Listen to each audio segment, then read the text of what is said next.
Bonjour les élèves, une petite correction aujourd'hui de l'évaluation et de l'exercice que j'ai appelé exercice 5 pour que vous ayez toutes les corrections nécessaires.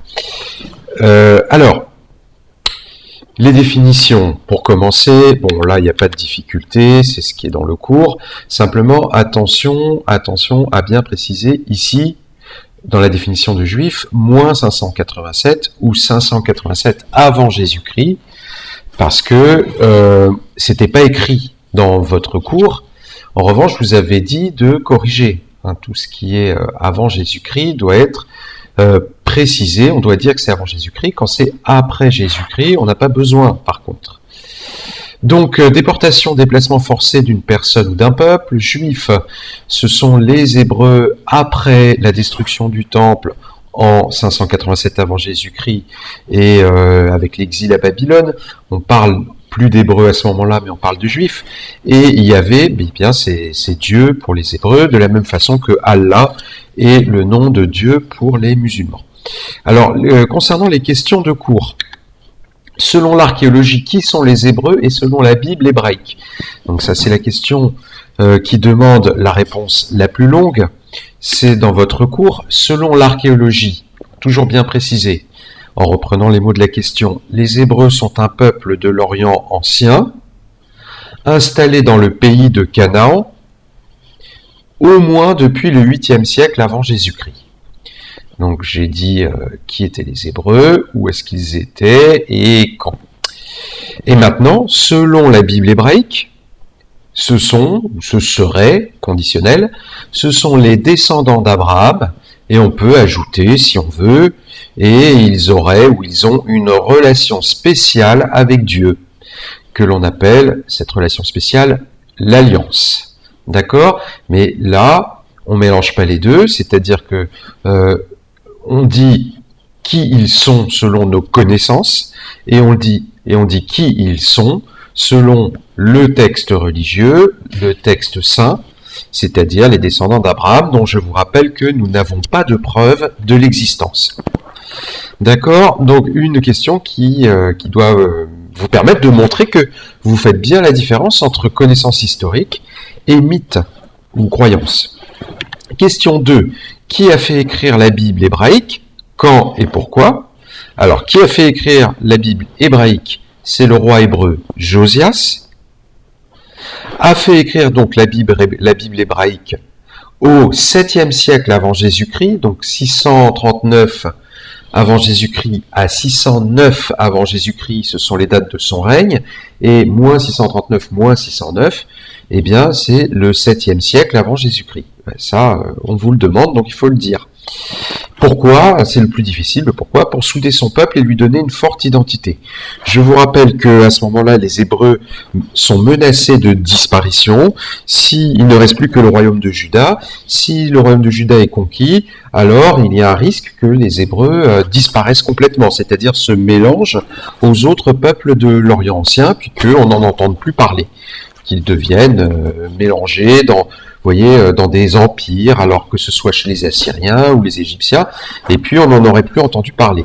Josias, lui, il a l'idée de faire écrire cette Bible hébraïque pour donner aux Hébreux une histoire, que cette histoire soit vraie ou pas vraie, c'est pas le problème, qu'elle soit vraie ou qu'elle soit mythologique, au moins cette histoire leur donne une identité qui fait que, les Hébreux, même s'ils sont conquis à nouveau, ne vont pas disparaître. Ils se souviendront de qui ils sont et qu'ils sont différents des autres peuples de l'Orient ancien, qu'ils ont un Dieu différent, et c'est la raison pour laquelle donc Josias fait écrire les premiers livres de la Bible qu'on appelle la Bible hébraïque.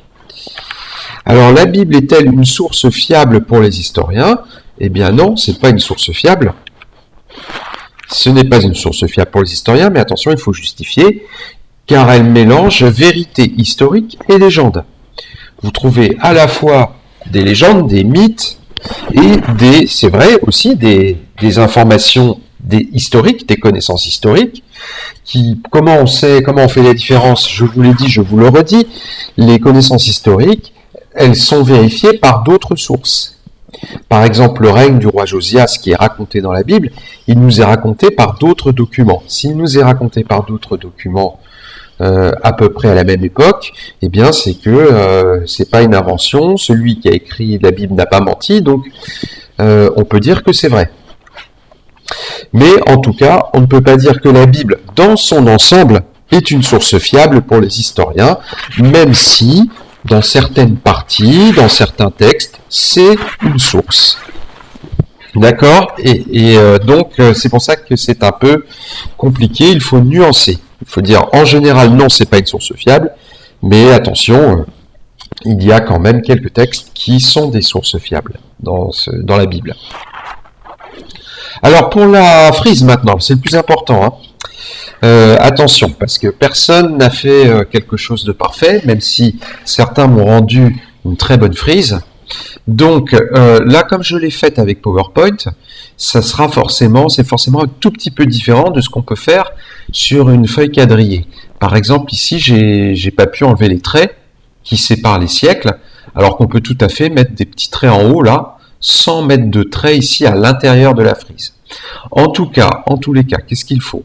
On nous dit qu'on part de moins 800 et qu'on arrive à 100. Donc il faut respecter le début et la fin de la frise. Ce qu'il faut respecter, bien évidemment, c'est l'intervalle entre chaque siècle. Je suis obligé de garder la même distance entre chaque siècle. Et chaque siècle, je le marque. Moins 800, moins 700, moins 600. Attention, jusqu'à moins 100. Puis ici, JC, Jésus-Christ, et pas l'an 0, même si vous allez trouver l'an 0 dans beaucoup d'exercices, et dans des cours même, c'est une erreur. Il ne faut pas écrire 0, mais il faut écrire JC, Jésus-Christ.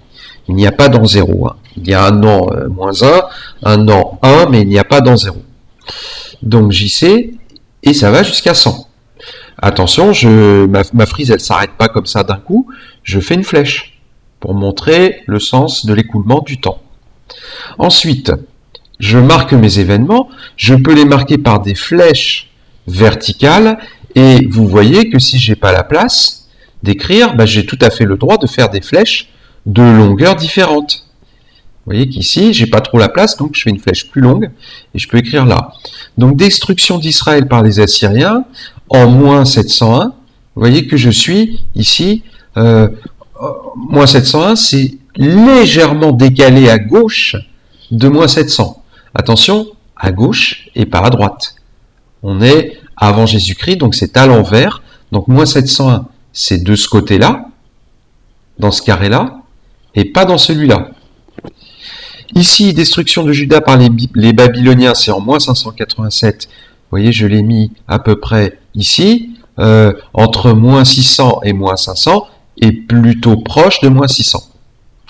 Enfin, attention, la destruction du second temple par les Romains, c'est 70 après Jésus-Christ, et pas avant. Donc, c'est ici, et pas là. C'est après Jésus-Christ, et c'est avant l'an 100. Donc, à peu près ici. Alors, quand vous avez une durée sur une frise, je vous l'avais déjà dit, on ne fait pas de flèche verticale, on va faire une double flèche horizontale, comme ce que vous voyez dans votre manuel. Le règne du roi Josias, c'est pas un événement ponctuel, c'est pas une date précise, c'est une période, une durée qui va de moins 639 à moins 609. Donc pour marquer cette durée, je fais une double flèche horizontale et je la mets donc bien sûr entre moins 700 et moins 600 et plutôt vers moins 600 puisqu'on est plutôt à la fin du 7e siècle. D'accord ? Donc, puis là, je l'ai mis ici, j'aurais pu le mettre plus bas, enfin peu importe, mais vous voyez comment on peut marquer des durées, c'est-à-dire des événements qui durent plusieurs années sur une frise chronologique. Donc, événements ponctuels et durée. Et là aussi, j'ai une durée. Sauf que là, on me demande de colorier en rouge, c'est la période de rédaction de la Bible hébraïque. Donc, cette période, elle va globalement à peu près, hein, si vous avez mis moins 200 ou JC, c'est pas grave, mais globalement, ça va jusqu'à moins 100, et ça commence en moins 800. Et donc, j'ai colorié tout ça. Je colorie pas jusqu'au bout. Alors, vous pourriez me dire, mais monsieur, vous nous avez dit que c'est Josias qui fait écrire la Bible hébraïque, alors pourquoi est-ce qu'on ne fait pas commencer la couleur rouge à partir du règne du roi Josias? Je vous avais dit, rappelez-vous, que Josias, il fait écrire l'essentiel, il fixe définitivement les premiers livres de la Bible hébraïque qu'on appelle la Torah, mais certains textes existaient déjà avant. Par exemple, le texte qu'il avait retrouvé dans l'une des colonnes du temple. C'est pour ça que c'est un petit peu avant. En fait, la période de rédaction de la Bible hébraïque commence un petit peu avant, mais c'est Josias qui fait écrire l'essentiel, les textes les plus importants, et puis qui reprend certains textes qui existaient déjà, il les fait réécrire. Certains textes sont créés à partir de rien, d'autres sont réécrits. C'est lui qui fixe la Bible, les premiers livres de la Bible, et puis après Josias, ces textes ne changent plus. Jusqu'à aujourd'hui, ils n'ont pas changé. C'est lui qui a fixé ces textes. Mais ça commence légèrement avant, en tout cas pour certaines parties. Et puis après, ça continue après Josias, puisque rappelez-vous, il y a les 3 parties de la Bible hébraïque, il y a la Torah, et puis il y a les 2 autres parties, et ces 2 autres parties, elles sont plutôt écrites après le règne du roi Josias, sur plusieurs siècles, évidemment par différents auteurs, et jusqu'à moins 100. Voilà. Pour maintenant le récit, donc rappelez, ça c'est le plus important, la frise chronologique. Vous avez une échelle de temps. On vous dit temps de carreau égale 1 siècle, et il ne faut pas vous tromper. 1 dans la distance entre chaque siècle. 2 donc bien placer les événements, bien placer aussi les périodes. Faire figurer les périodes de façon différente que les événements, et ne pas se tromper quand on est après Jésus-Christ et avant Jésus-Christ. Quand on est avant Jésus-Christ, il faut compter à l'envers. Moins 701, c'est tout de suite à gauche de la barre et pas tout de suite à droite. Alors, le récit. Pour ce qui concerne le récit, comment naît le judaïsme rabbinique? Attention, pas le judaïsme, le judaïsme rabbinique. D'abord, je dis ce que c'est. Le judaïsme rabbinique est la religion des Juifs, telle qu'elle existe encore aujourd'hui. C'est-à-dire, c'est le judaïsme d'aujourd'hui, qui existe aujourd'hui. Alors, qu'en est-il Qu'en